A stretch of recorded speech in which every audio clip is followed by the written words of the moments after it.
What's going on, everyone? Welcome back to the show. So it's been a couple of days. I have not posted in a couple of days.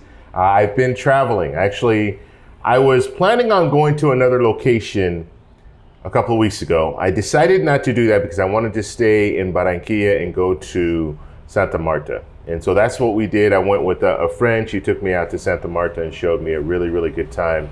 And so it was amazing. And it's so interesting when you travel to these different countries, you start to see that there are a lot of things that you might think are completely different in other countries, but sometimes you go to places and they just seem so familiar. It's just like Hawaii or Florida. And that's the kind of vibe, that the feel that I had when I was in an area close to Santa Marta. I wasn't actually in Santa Marta. Santa Marta doesn't really have beaches.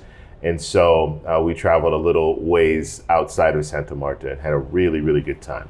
But today what I want to talk about is I want to talk about Social Security. And when I talk about Social Security, I always preface before I say anything, I always preface it by saying, look, Social Security is not going bankrupt.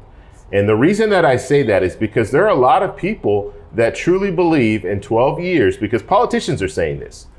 Senator Scott, he has this 11-point plan, and he came out and said that Social Security is going bankrupt. And so when people hear that over and over again from politicians, they start to believe it.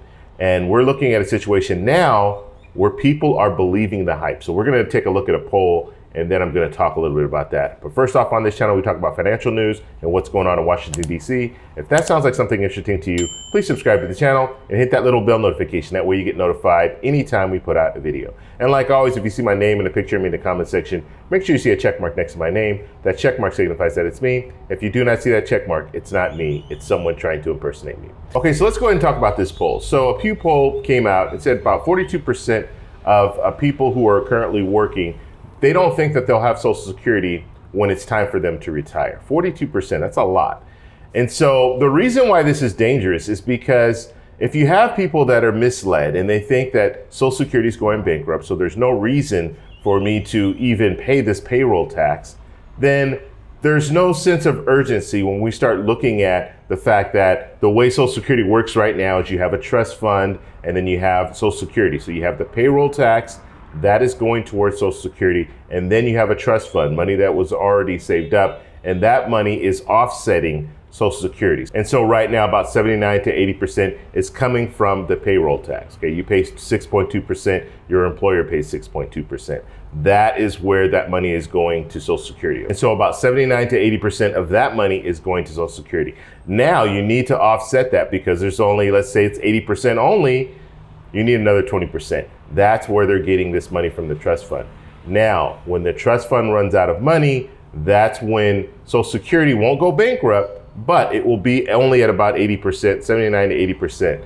And so that means that everyone will take a cut across the board. And that's what they're trying to avoid, this happening in 12 years. And that's why they're focused on trying to make some changes now.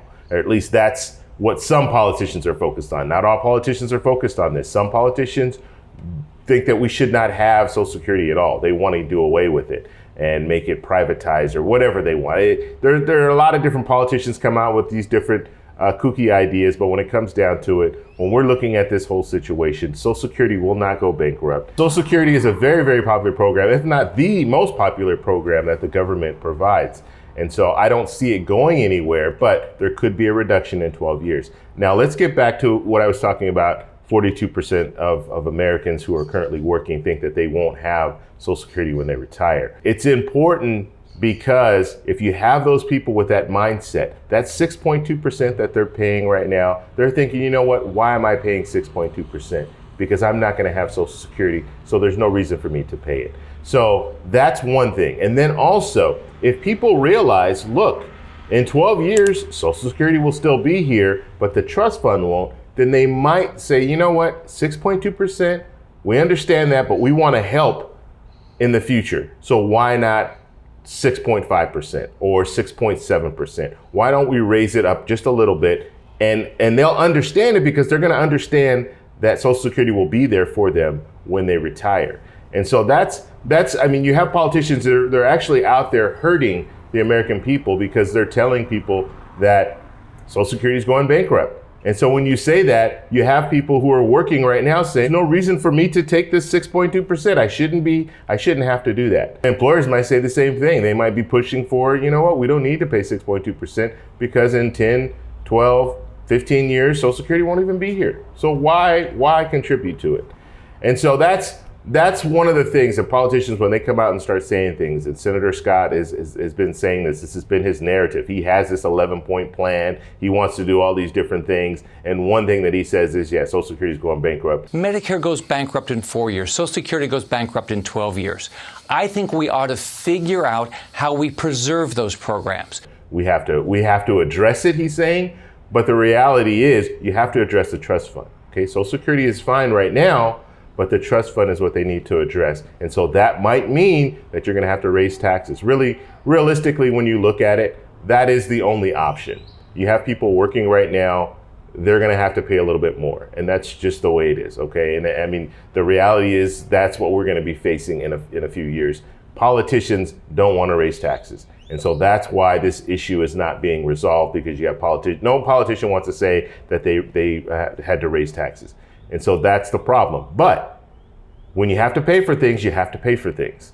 And so if we look at it in the sense of saying it's not going bankrupt, we need to fix it, and this is how we fix it, maybe the American people will be able to understand that. And maybe they'll look at you, and when I say look at you, I'm talking about politicians. Maybe they'll look at a politician who makes that change as saving Social Security instead of just the person who raised taxes. So that's kind of the fear amongst politicians. They don't want to be the one that has to raise the taxes, but the reality is that's what we're looking at. In order to save that trust fund, in order to have Social Security at 100%, we're going to need to have something in place. And that one thing is probably going to be raising that payroll tax. And so when it comes down to it, I want to get this information out to everyone.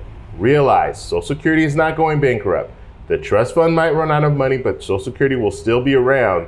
And right now, there's going to have to be some changes. And when they start making those changes, if it means increasing taxes a little bit, a small portion for people who are currently working, that's what's going to happen. If those people who are currently working want to see Social Security at 100% when they retire, okay, 12 years down the road, it could be at 80%.